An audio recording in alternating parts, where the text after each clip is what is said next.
नमस्कार। आज बात करते हैं पापकर्तरी योग और शुभकर्तरी योग की। पापकर्तरी जैसे कि नाम से ही स्पष्ट होता है, पाप ग्रहों के बंधन, और शुभकर्तरी यानी कि शुभ ग्रहों के बंधन। आज जानेंगे ये किस प्रकार बनते हैं और कितना प्रभाव देते हैं और कब प्रभाव देते हैं। जिन्होंने चैनल सब्सक्राइब कर लिया है उनका बहुत बहुत धन्यवाद। जिन्होंने नहीं किया है वो चैनल को सब्सक्राइब कर लें, जिससे कि आगे की वीडियो भी सरलतापूर्वक देख सकें। वीडियो अच्छी लगे तो लाइक कीजिए, नहीं अच्छी लगे तो अनलाइक कीजिए, रीज़न भी बताइए, शेयर कीजिए जिससे कि और भी इसका लाभ उठा सकें। पापकर्तरी योग ये कैसे बनता है? जब किसी भाव से दूसरे और 12वें भाव में, किसी भाव के उससे दूसरे भाव और 12वें भाव को आप गिनिए, जब इन दोनों भावों में पाप ग्रह स्थित होते हैं तो पापकर्तरी योग का निर्माण करते हैं। जैसे कि इसका नाम ही है पापकर्तरी, तो ये नकारात्मक योग होता है।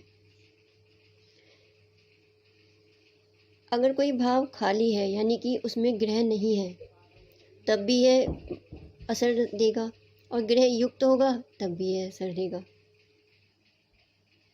इस योग के कारण उच्च ग्रह, यदि किसी उच्च ग्रह के दोनों ओर पाप ग्रह आ गए हैं तो उसका बल कम हो जाएगा, और यदि किसी नीच ग्रह के दोनों ओर पाप ग्रह आ गए हैं तो उसको और भी नीचता प्रदान करेंगे, उसके बल में और भी कमी कर देंगे।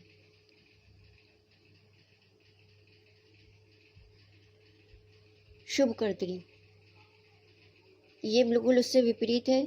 जिस तरह से पापकर्तरी में पाप ग्रह आते हैं, इसमें शुभकर्तरी में शुभ ग्रह आएंगे। जब किसी भाव से दूसरे और 12वें, कंडीशन सेम वही रहेगी। किसी भी भाव के दूसरे और 12वें भाव में जब भी शुभ ग्रह स्थित होंगे तो यह शुभकर्तरी योग बनेगा। यह योग शुभ होता है। जिस भाव के दोनों ओर यह योग बनेगा उस भाव को बल प्रदान करेंगे। यदि उसमें ग्रह है तो ग्रह को भी बल प्रदान करेंगे। यदि उच्च ग्रह के दोनों ओर यह योग बन गया है तो उसको और भी शुभ कर देंगे, और नीच ग्रह के दोनों ओर बन गया है तो उसकी नीचता में कमी करेंगे, यानी कि उसको भी शुभता ही प्रदान करेंगे। इसके प्रकार कितने हैं? जब दोनों भावों अर्थात दूसरे और 12वें भाव में बैठे ग्रह मार्गी होंगे तब यह 60 से 70% ही प्रभाव देगा, और यदि दोनों ग्रह वक्री होंगे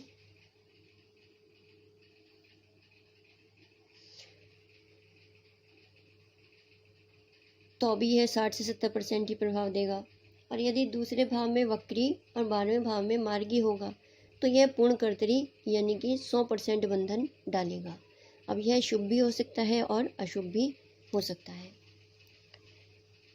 यदि एक शुभ और एक पाप ग्रह बैठे हों, यानी कि दूसरे भाव में तो पाप हो और 12वें में शुभ हो, या इससे विपरीत स्थिति हो, तब यह योग नहीं बनेगा। यदि दूसरे भाव में तो मार्गी ग्रह है और 12वें भाव में वक्री ग्रह है तो भी यह योग नहीं बनेगा। मार्गी और वक्री से तो आप परिचित होंगे ही। अब उदाहरण के माध्यम से समझते हैं। दूसरे और 12वें भाव में मार्गी ग्रह होंगे तो यह 60% ही असर डालेगा।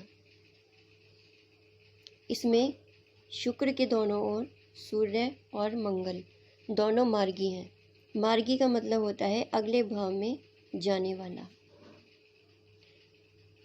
इसमें मंगल तो शुक्र की तरफ आ रहा है लेकिन सूर्य शुक्र की तरफ नहीं आ रहा है, इसलिए यह केवल 60 से 70% ही असर डालेगा। इसे आप इस प्रकार भी समझ सकते हैं कि ये आपका घर है और आपके घर के दोनों ओर दुष्ट लोगों के घर हैं, लेकिन एक का गेट आपकी तरफ नहीं खुलता है और एक का आपकी तरफ खुलता है। तो उसी प्रकार ये ग्रहों की दशा है, यह 60 से 70% ही इफेक्ट डालेगा। दूसरी कंडीशन हो गई दूसरे में वक्री और 12वें में मार्गी।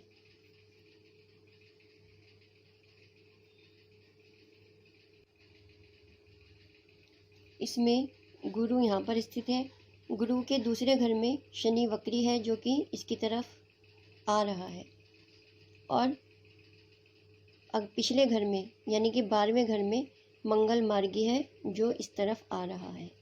ये दोनों ही इस पर प्रभाव डाल रहे हैं, इसलिए यह 100% बंधन बनेगा।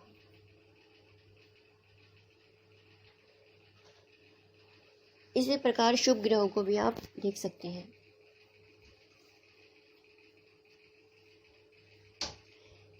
तीसरी कंडीशन है दूसरे और 12वें भाव दोनों में वक्री ग्रह हो तब क्या होगा। ये गुरु है, इसके आगे के भाव में वक्री ग्रह है जो कि इस पर असर डाल रहा है, और 12वें भाव में भी वक्री ग्रह है जो कि पीछे की तरफ जा रहा है। ये पहले जैसी कंडीशन है, नंबर 1 जैसी। इसमें 60 से 70% ही इफेक्ट पड़ेगा।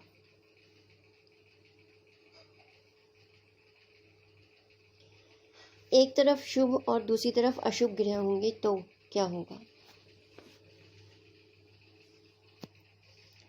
चंद्रमा के एक तरफ शनि है और एक तरफ शुक्र है, तब यह योग नहीं बनेगा।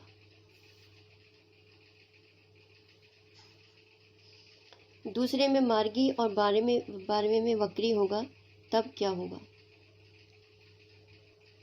गुरु से दूसरे में मार्गी है, आगे की ओर जा रहा है, और पिछले में वक्री है, पीछे की ओर जा रहा है, तो इस पर किसी का भी इफेक्ट नहीं है, तब भी यह योग नहीं बनेगा। इसको आप इस तरह से समझ सकते हैं कि आपके घर के इधर भी और इधर भी दुष्ट लोगों के घर हैं, तो वो आप पर कितना इफेक्ट डालते हैं। बिल्कुल वही इस ग्रहों की कंडीशन है। जितने इस पर इफेक्ट आएंगे उतना ही यह पीड़ित हो जाएगा और इसके शुभ फल बिल्कुल समाप्त हो जाएंगे।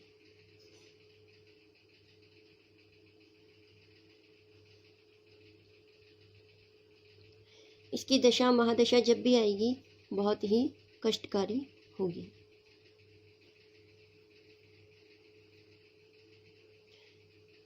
इसके उपाय क्या हो सकते हैं।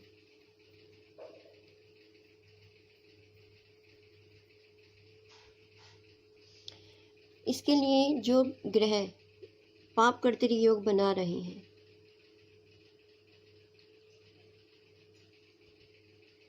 आने वाले ग्रह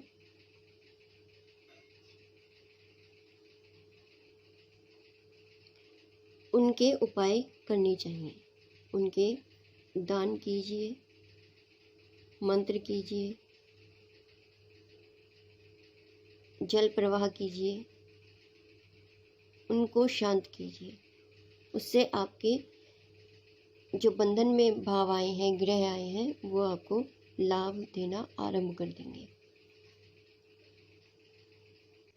आज के वीडियो में हमने देखा पाप कर्तरी शुभ कर्तरी कैसे बनते हैं, कब प्रभाव देते हैं और कितना % प्रभाव देते हैं। यदि वीडियो अच्छी लगी हो तो लाइक कीजिए, चैनल को सब्सक्राइब कीजिए। धन्यवाद।